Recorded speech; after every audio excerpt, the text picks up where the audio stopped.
नमस्ते दोस्तों, मैं हूं आपका दोस्त ज्योति वेंकटेश।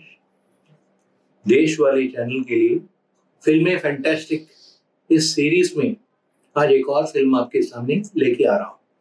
फिल्म का नाम है सागर। हाँ, इसका प्रोड्यूसर थे जेपी सिप्पी और डायरेक्टर थे रमेश सिप्पी, उनके सुपुत्र। और इस फिल्म में ऋषि कपूर और डिम्पल कापड़िया, उनके अलावा ऋषि कपूर के साथ कमल हसन भी थे। कौन भूल सकते इस फिल्म के गाने आर.डी. बर्मन के म्यूजिक डायरेक्शन में।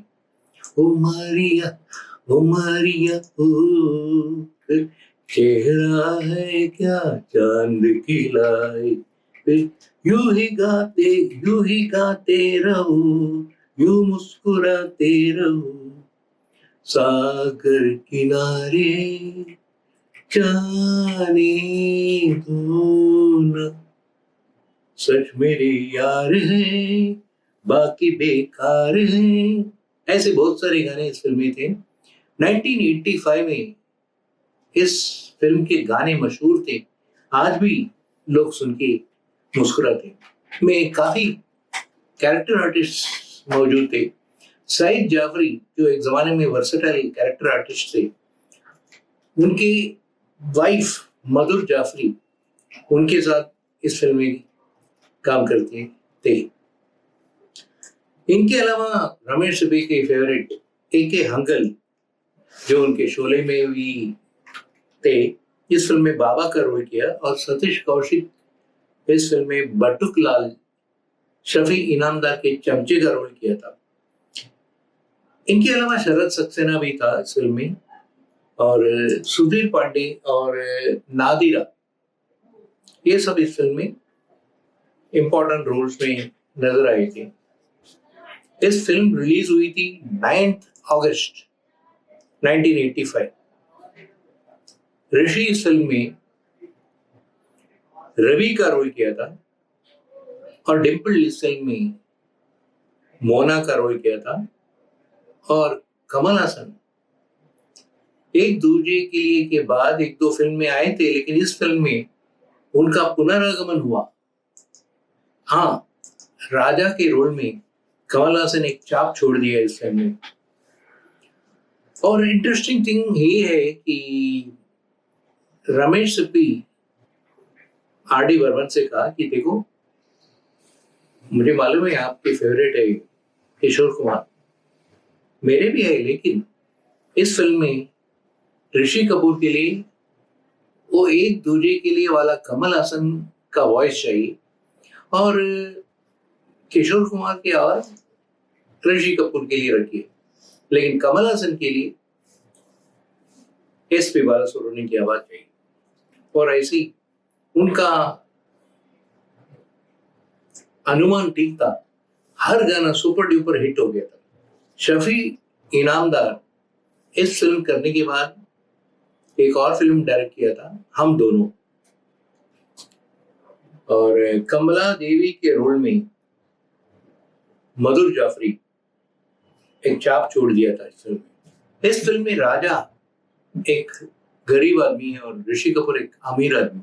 ऑफ कोर्स ऋषि और राजा के बीच में एक टसल होता है, दोस्त है दोनों, लेकिन डिम्पल उनके बीच में आ जाते हैं। लेकिन बाकी फिल्म जैसे इन लोग एक दूसरे को मारते नहीं लड़की के लिए, क्योंकि कमल कहता है कि अगर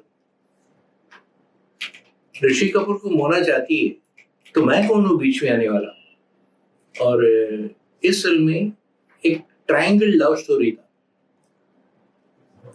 राजा का ड्रीम था उसका खुद का एक बोट ओन करने के लिए, और ऋषि कपूर तो मालिक था, मधुर जाफरी उसकी दादी थी। और जैसे मैंने कहा, सतीश कौशिक उसकी मैनेजर की चमचा था। शफी इनामदार का रोल मैनेजर विक्रम का रोल था। कमल हसन एक हार्ट थ्रॉब था उस जमाने के लड़कियों के बीच में, इसलिए एक सीन में कमल हसन टॉपलेस भी आता है by the sea. And glamour खूब थी डिम्पल कापड़िया में। डिम्पल भी ग्लैमरस नजर में पेश आई, और डिम्पल इस फिल्म में उसके डैडी डिजिल्वा के बार मैनेज करती थी। तो मजे की बात है, मैं जब टैरिफ कार्ड बार में टंगा हुआ था वो देख पड़ा मैं, उसमें लिखा था किंगफिशर बियर 10 रुपए में, यानी 1985 में कॉस्ट सब अंडर कंट्रोल था। आज बार में जो 200 रुपया के बियर बेचते, उस जमाने में 10 रुपए में मिल रहा था।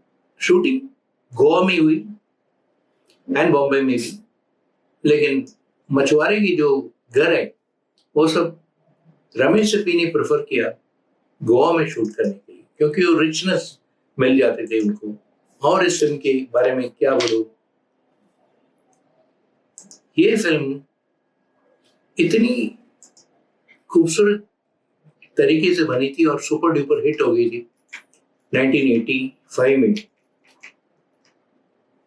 लेकिन उसके बाद डिम्पल और ऋषि कपूर मेरे ख्याल से कोई फिल्म में आए ही नहीं, या कमल हसन भी आए नहीं। कमल हसन तो बिजी था साउथ में, एक दूजे के लिए के बाद कई प्रोड्यूसर्स मुंबई से उसको अपनी फिल्म में कास्ट करने की कोशिश की, लेकिन somehow things जचा नहीं, and it was a musical hit. उस जमाने में आर डी बर्मन के हर गाना सुपर डुपर हिट साबित करती थी, और Sagar is no exception to the rule. Sagar के बारे में एक इंटरेस्टिंग ट्रिविया ये है कि आज के जो बड़े बड़े टीवी एक्टर्स जैसे कि सुधीर पांडे एक या दो सीन के लिए रमेश सिप्पी के निर्देशन में काम करने के लिए तैयार थे। सुधीर पांडे क्या शरद सक्सेना, उसका भी इस फिल्म में 2-3 सीन ही थी।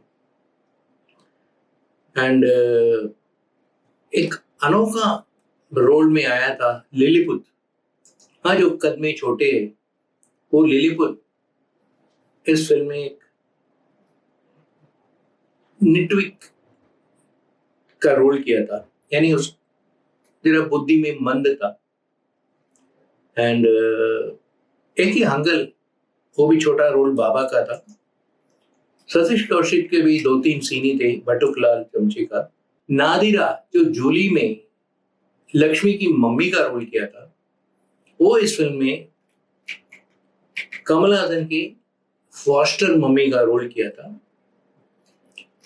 एंड छोटे छोटे रोल में सब कैरेक्टर आर्टिस्ट इस कदर अपना छाप छोड़ दिया एज आर्टिस्ट कि आप दंग रह जाते थे जब फिल्म देखते थे। आज भी Sagar is a film which has stood the test of time. खूब चली उस वक्त जब रिलीज हुई थी, एंड हर गाना इस फिल्म का तूफान मचा दिया था। मुझे याद है क्योंकि 1985 में जब मेरी शादी हुई थी तो ये गाने मेरे वेडिंग रिसेप्शन में बजाते थे, और इसलिए मैं हर गाना याद करता हूँ। क्लाइमैक्स में ज्यादा मारपीट नहीं था, बिकॉज रमेश सिप्पी जिन्होंने शोले जैसे वायलेंट फिल्म बनाया था, उसके पहले अंदाज जैसे फैमिली सोशल भी बनाए थे, और सागर उनके लिए एक रोमांटिक फिल्म थी, इसलिए क्लाइमैक्स में भी मारदाट नहीं है, पुलिस आके अरेस्ट नहीं करता है। और रमेश सिप्पी थे। हमारे ये फिल्में फैंटास्टिक में रमेश सिप्पी के सागर का हम पेश कर रहे हैं फख्र के साथ। एंड आजकल पता नहीं क्यों रमेश सिप्पी ज्यादा फिल्म नहीं बना रहे, लेकिन I for one would like to see Ramesh Sippy back in action, क्योंकि उनके हर फिल्म सबको भाया है। थैंक यू वेरी मच ये फिल्में फैंटास्टिक कार्यक्रम देखने के लिए दोस्तों। मेरा नाम है ज्योति वेंकटेश और हम जल्दी मिलेंगे एक और फिल्म को लेके इसी श्रृंखला फिल्मी फैंटास्टिक। Thank you.